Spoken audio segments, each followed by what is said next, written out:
Let me also recognize President Schulbaum for your service to the United States of America, and I presume that service included World War II, and for that, and on behalf of Americans everywhere, my appreciation of the balance, I'm sure, of the people here.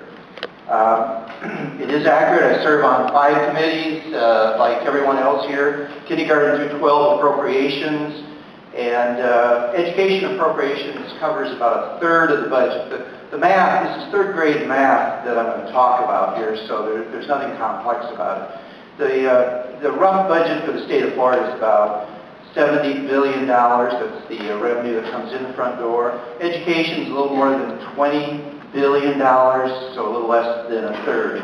I serve on economic development, insurance and banking, judiciary, and civil justice.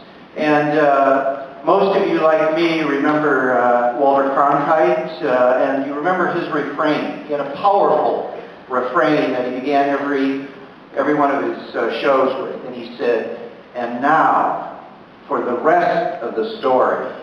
And so herein lies the rest of the story. You heard it. You heard one portion of it. How about the rest of the story?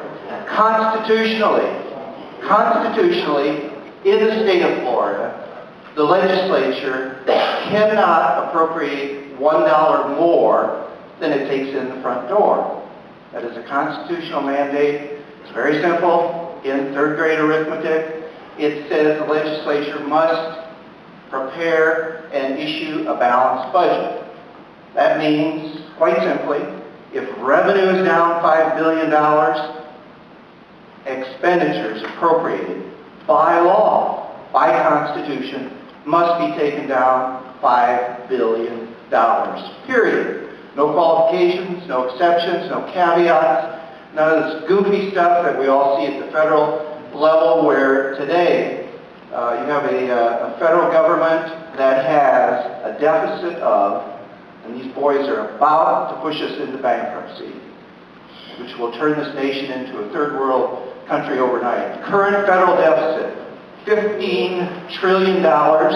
Do the math on that. Again, 3rd grade math at 5% interest, you have $15 trillion deficit.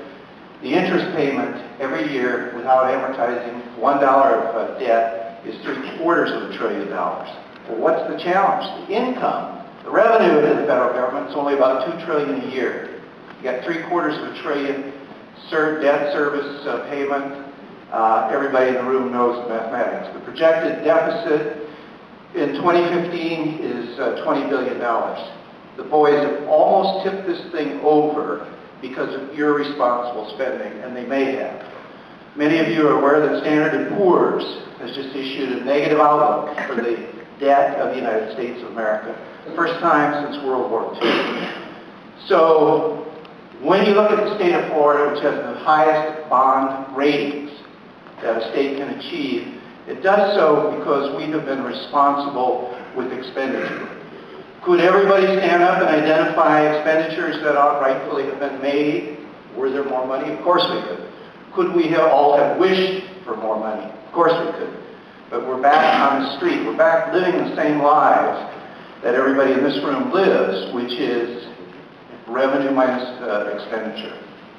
So that's part of the rest of the story. A couple bills I want to talk about that I was instrumental in. Iran divestiture law, in fact, does what it says. That was a bill that was stuck in committee. I was approached by the Federation of Palm Beach County to see if we could unstick that bill. I went to Chairman Petronas and Vice Chairman Mayfield, and we got that bill unglued from that committee. It is law. That is an effort started by Congressman Deutsch, and we continued his good work and passed that bill. Another bill I'm happy to report on is we got a law through that permits every school district in the state of Florida to prohibit all smoking anywhere on school grounds. And right now, the current law is that the only people that could be prohibited were students under age 18. That meant at athletic events, It meant in parking lots, it meant in the bus barns, smoking could occur. And you know, the verdict is in on secondhand smoking. And here's the verdict. It kills. And I'm proud, along with my colleagues here, all of whom voted for it, to have been instrumental in that bill and focused as well on our youth. You know, you heard about Medicaid. Let's get down the street and let's talk about the numbers. Or as Walter Cronkite said, the rest of the story. Here are the numbers on Medicaid in Florida.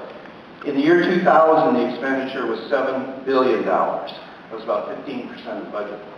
This year, the expenditure is $21 billion. It's about a third of the budget. The projection for 2020 is $35 billion. This is Medicaid, which would be half of the budget. Those are unsustainable numbers. Those are unsustainable numbers. And so the legislature put in place managed care to control some of these costs. Pill mills, we have 7 deaths a day in this state from addiction on OxyContin. And I think everybody here is familiar with the challenge. We have medical doctors, about 150 of them in the state, that unscrupulously issue unlimited prescription to those addicted to drugs like OxyContin. And in my judgment, they ought not be called medical doctors. They ought to be called what they are, which is drug dealers. And this bill, as my 3 colleagues indicated, addresses this frontally.